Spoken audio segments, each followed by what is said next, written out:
Hello friends, कैसे हैं आप लोग। यहाँ पर आज हम लोग बात करने वाले बीपीएससी 64वीं जीएस पेपर 2 के ऊपर, जीएस पेपर 1 और साथ में हिंदी के पेपर के ऊपर हम लोग बात कर चुके हैं। उस वीडियो को देखने के लिए आपको लिंक डिस्क्रिप्शन बॉक्स में मिल जाएंगे। उस वीडियो के लिंक पर जाकर आप देख सकते हैं उस वीडियो को। यहाँ पर हम लोग मेन चीज़ यानी सोर्सेज क्या होनी चाहिए, आपकी बुक्स क्या होनी चाहिए, इसके ऊपर हम लोग बात करेंगे।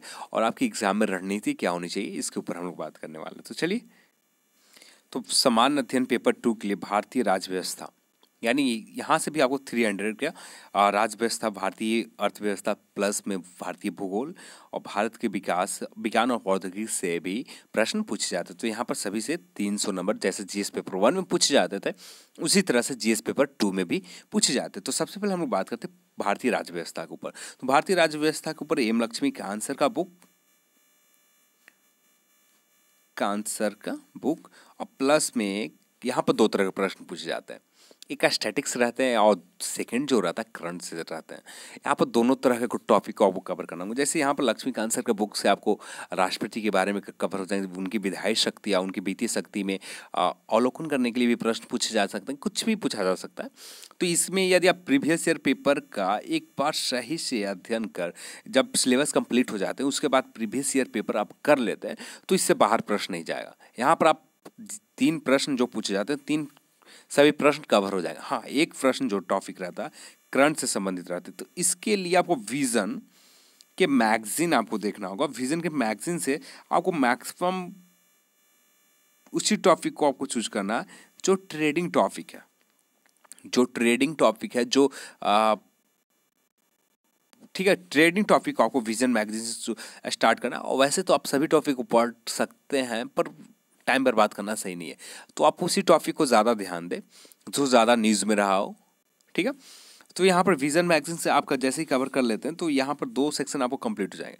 पॉलिटिक्स मैक्सिमम जो प्रश्न आएंगे 2 प्रश्न के समथिंग, तो ये एम लक्ष्मी का आंसर का बुक आपने अच्छे से पढ़ लिया तो यहाँ से आपका कवर होगा। पर जब बात आती है जो करंट टाइप के प्रश्न पूछे जाते हैं, जैसे यहाँ पर 2 तरह के प्रश्न पूछे, स्टैटिक्स एंड करंट, जो एक ट्रेडिशनल तरीके से पूछे जाते हैं, जैसे आपने प्रीवियस ईयर पेपर में आपने पढ़ा तो उससे आपको पता अनुमान लग जाएंगे सही से। तो यहाँ पर विजन मैगजीन और लक्ष्मी का आंसर का बुक काफ़ी है। इसके बाद नंबर आता है इकोनॉमिक्स प्लस ज्योग्राफी। तो इकोनॉमिक्स के लिए 2 बुक्स हैं। एक तो रमेश सर का बुक आप ले सकते हैं, पर इसमें एक दिक्कत है, आप हिंदी स्टूडेंट हैं तो दिक्कत है। यदि आप इंग्लिश स्टूडेंट हैं यानी इंग्लिश से आप पढ़ते हैं तो आपको कोई दिक्कत नहीं होगा। इसमें लैंग्वेज आपके लिए बहुत काफ़ी अच्छे लैंग्वेज में है। पर यदि आप हिंदी में पढ़ते हो तो थोड़ा सा आपको डिफ़िकल्ट, आपको थोड़ा सा लैंग्वेज में दिक्कत होंगे, बहुत सारे ऐसे शब्द मिलेंगे जो आपको समझ में नहीं आएगा। तो इसलिए आपको जो बेहतर बुक होंगे दत्त एंड सुंदरम सर की बुक। हाँ, यहाँ पर सिलेबस को भी सफिशिएंट बीपीएससी के लिए नहीं कर पाता है, पर आपको यहाँ पर एक बार दत्त एंड सुंदरम सर की बुक ही लेते हैं, चाहे आप इंग्लिश में हो चाहे हिंदी में हो, तो जो बेहतर रहेंगे। सुंदरम सर की बुक आप लेते हैं, ये काफ़ी रहेंगे, तो ये ज़्यादा बेहतर है। ये हिंदी और इंग्लिश दोनों लैंग्वेज में मिलते हैं। एम लक्ष्मी आंसर का भी बुक हिंदी और इंग्लिश दोनों लैंग्वेज में मिलते हैं। आपका विजन मैगजीन दोनों लैंग्वेज में आते हैं, हिंदी और इंग्लिश। विजन मैगजीन का हर मंथली आप फोटो कॉपी करवाते जाएं, क्योंकि आपको काम आने वाला है, क्योंकि आपको मेंस एग्जाम देना है। वहाँ पर आपको बहुत सारे टॉपिक कवर हो जाएंगे, जैसे आप पॉलिटिक्स से संबंधित टॉपिक कवर हो जाएंगे, समसामयिक मुद्दा पर कवर हो जाएंगे, इकोनॉमिक्स से रिलेटेड कवर हो जाएंगे, इन्वायरमेंट से रिलेटेड कवर हो जाएंगे। तो ये सारे टॉपिक आपको बहुत काम आने वाला है। विजन मैगजीन यानी मंथली मैगजीन को आप फोटो कॉपी करवाते हैं तो आपके लिए बहुत काम के चीज़ है, तो आपको काम आने वाला है। तो ये कर लेते हैं। तो विजन मैगजीन में इकोनॉमिक्स का एक कुछ सेक्शन रहता है, उस सेक्शन को भी आपको कवर करना है और साथ में प्रीवियस ईयर पेपर को भी सॉल्व करना है। और साथ में यदि कुछ भी इंटरनेट से संबंधित या कहीं से आपको दोस्तों ने दे दिया, कुछ प्रश्न को दे दिया, या किसी कोचिंग में आप हाँ, कोचिंग ज्वाइन करना बहुत ज़रूरी है, क्लास ज्वाइन करना एक बहुत ज़रूरी है, क्योंकि आपको मेंस में आप फर्स्ट टाइम दे रहे हैं तो आपको बहुत दिक्कत होने वाले हैं। आपके पास कोई आइडिया नहीं, उससे पहले आपने कभी कुछ पढ़ा नहीं, हाँ आप उससे पहले पढ़ चुके हैं तो आपको कोई दिक्कत नहीं है। मेंस के लिए आप तो बीपीएससी में तभी आए, आप पूरी तरह सिलेबस कवर कर चुके हैं, मेंस के रिटन की भी आपकी अच्छी पकड़ है, तो आपको कोई दिक्कत नहीं है, आपको क्लास की कोई ज़रूरत नहीं है। यदि आप फर्स्ट टाइम दे रहे हैं, जैसे आप बेसिक तौर पर घटना चक्र और जैसे तैसे पढ़कर आप बीपीएससी जैसे एक क्रमबद्ध तरीके से नहीं पढ़ा है, नॉर्मल वे में जैसे पढ़ा है, पढ़कर बीपीएससी 64 में अच्छे स्कोर किया, तो आपको लिए क्लास की ज़रूरत बहुत ज़रूरी है। तो आप क्लास ज्वाइन कर लें कि जिससे आपको मौका जो मिला है, अपॉर्चुनिटी जो मिली है, वो हाथ से न जा पाए, क्योंकि इसके बाद अपॉर्चुनिटी जो मिलेंगे इससे भी टफ रहेंगे। आपको सिलेबस के ऊपर, विषय वस्तु के ऊपर पूरा पकड़ रखते हैं, तब जाकर आपको प्रीलिम्स में रिजल्ट दे पाएंगे। नहीं तो अभी जो है आप नॉर्मल जो सब्जेक्ट है, जो विषय वस्तु, उस पर पकड़ रखते हैं तो आपको कोई दिक्कत नहीं है। पर जब आने वाले समय में ये यूपीएससी लेवल के सिलेबस पर आए, यानी यूपी पीसीएस लेवल के सिलेबस, यूपी पीसीएस के भी आप सिलेबस देखें तो बहुत अच्छा लेवल है। तो यहाँ पर मैं कहना चाहता हूँ आपके लिए एक आखिरी अपॉर्चुनिटी है। आपका स्कोर अच्छा है, ठीक है, आप कट ऑफ रेंज में आ रहे हैं, तो आप मेंस के लिए चूके ना, आप इस मौका को गंवाए ना, आप इस मौके को लाभ लेना चाहिए। आपको आखिरी बार मौका मिला है, फिर उसके बाद सी सेट लागू हो जाएंगे, आपको उससे ज़्यादा आपको टफ काम पड़ जाएगा। फिर तो नॉर्मल वे में आप प्रीलिम्स निकाल लिया, उसके बाद आपको मेंस में भी वर्क करना होगा। तो यहाँ पर आपको 1 ईयर पहले से ही, कम से कम इसके लिए फिर से 1 ईयर कम से कम पहले से ही तैयारी होनी चाहिए, मेंस के भी, प्रीलिम्स के ऊपर। उसके बाद आपको मेंस प्रीलिम्स एग्जाम में बीपीएससी के बैठना चाहिए। पर अभी आपके पास अपॉर्चुनिटी अच्छा है। अब बात करते हैं ज्योग्राफी से संबंधित, ठीक है। ज्योग्राफी से, इन्वायरमेंट से संबंधित प्रश्न ज़्यादा पूछे जाते हैं। तो यहाँ पर इन्वायरमेंट विजन के मैगजीन से आपको कवर हो जाएंगे इन्वायरमेंट सेक्शन, और साथ में यहाँ पर केबीसी नैनो का आपने बिहार से संबंधित बिहार समग्र लिया है बुक, तो वो काफ़ी है। ये 2 बुक आपके लिए काफ़ी है, और साथ में प्रीवियस ईयर पेपर आप एक बार सॉल्व कर लें, आपके लिए ये सेक्शन काफ़ी है। आपने भारत की ज्योग्राफी के लिए समग्र भूगोल महेश परमार सर की बुक होगी, तो वो भी काफ़ी है आपके लिए, ठीक है।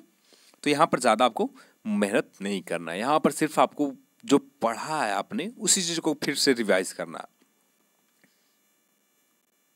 और लास्ट नंबर में आता है साइंस एंड टेक्नोलॉजी से। साइंस एंड टेक से संबंधित प्रश्न के लिए विजन मैगजीन के अलावा कुछ नहीं है।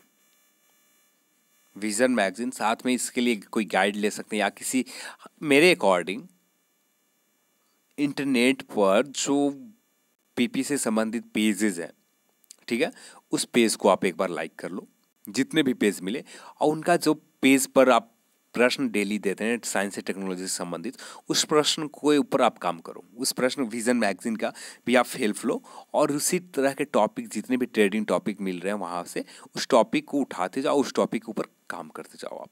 तो ये टॉपिक मेरे उम्मीद से है कि कवर हो जाएंगे। इसमें ज़्यादा आपको टफ काम, मेहनत नहीं करना होता। विजन मैगजीन से साइंस और टेक्नोलॉजी से संबंधित कुछ पेजेस होते हैं, लगभग यहाँ पर ज़्यादा पेजेस नहीं होते, 25 मैक्सिमम पेजेस होते हैं। यहाँ पर 25 पेजेस में आप कवर कर लेंगे यहाँ से बहुत अच्छे से। यहाँ पर इंटरनेट के सहारे, जैसे बीपीएससी ग्रुप में आपने ज्वाइन किया, तो वहाँ पर मेंस के एक का स्पेशली ग्रुप है, तो वहाँ पर भी ज्वाइन कर लें, जिससे आपको बेनिफिट मिले कि प्रश्न मिलते जाए। बहुत सारे ऐसे प्रश्न आपको ग्रुप में मिल जाते हैं, तो ग्रुप को भी आपको लाभ लेना चाहिए। हाँ, ग्रुप में चैट से दूरी बनाइए, चैटिंग से दूरी बनाइए बस, और बाकी कुछ नहीं करना। सोशल मीडिया बुरा नहीं है, पर उसको इस्तेमाल सही तरीके से आप करते हैं तो कोई बुरा नहीं है। अब बात आती है स्टार्ट कहाँ से करें। सबसे इम्पॉर्टेंट टॉपिक है स्टार्ट कहाँ से करें। बहुत सारे मैंने देखा, दोस्तों को भी देखा, आपसे भी कमेंट में भी देखा। तो स्टार्ट कहाँ से करें, मेरे अकॉर्डिंग चलें तो आप ऑनर्स पेपर आपका जो है, उसी ऑनर्स पेपर से आप स्टार्ट करें, क्योंकि आपके लिए आसान भी है। आपने ऑनर्स पेपर लिया है जो, वो आपके लिए आसान भी, आप कुछ सोच कर ही लिया होगा। तो ऑनर्स पेपर से आपका ऑप्शनल पेपर, जो ऑप्शनल पेपर है, उस ऑप्शनल पेपर से स्टार्ट करें। सॉरी, ऑनर्स मैंने बोल दिया। ऑप्शनल पेपर जो है, आप ऑप्शनल पेपर से स्टार्ट करें, चाहे हिस्ट्री हो, चाहे ज्योग्राफी हो, एलएसडब्ल्यू हो, जो भी आपका ऑप्शनल सब्जेक्ट है, उस पेपर से आप स्टार्ट करते हैं तो आपके लिए बेहतर रहेगा एक, ठीक है। उसके बाद हम लोग बात करते हैं, यदि आसान सेक्शन देखना चाहें तो पॉलिटी, फिर पॉलिटी से स्टार्ट कर सकते हैं, या समसामयिक घटना के ऊपर स्टार्ट कर सकते हैं। ये 3 सेक्शन आसान है, आप तीनों में से जो भी ले, ठीक है। चाहे आप अपना ऑप्शनल सब्जेक्ट ले या जिससे स्टार्ट करना चाहें, पर मेंस का स्टार्ट कर लेना चाहिए। आपके पास समय ज़्यादा नहीं है। यदि बात करें मेंस के एग्ज़ाम में, तो जो बताया जा रहा है उससे कम मिलेगा, ठीक है। रिजल्ट आने के बाद 3 से 4 मंथ मिलेंगे, यानी अभी से बात करें तो 5 मंथ समथिंग, 5 से 6 मंथ समथिंग आपको समय है। इससे ज़्यादा समय आपके पास नहीं है मेंस के लिए। आप इतने समय में आप इसमें से 15 दिन आप गंवा चुके हैं। 15 दिन गंवा चुके हैं, उसमें कुछ पर्व त्यौहार 26 जनवरी है, बहुत सारे हैं, उसमें से आप 15 दिन हटा दें। जो भी बचा है आपके पास, मात्र 5 मंथ है, 5 मंथ में आप जो बेहतर करना चाहते हैं कर सकते हैं। तो चलिए आज की वीडियो में बस था। इस वीडियो को देखने के लिए आप सभी को बहुत बहुत धन्यवाद। यदि आपको वीडियो पसंद आया तो लाइक करें, शेयर करें और चैनल को सब्सक्राइब करना चाहते हैं तो आप चैनल को सब्सक्राइब कर सकते हैं। जय हिंद, जय भारत।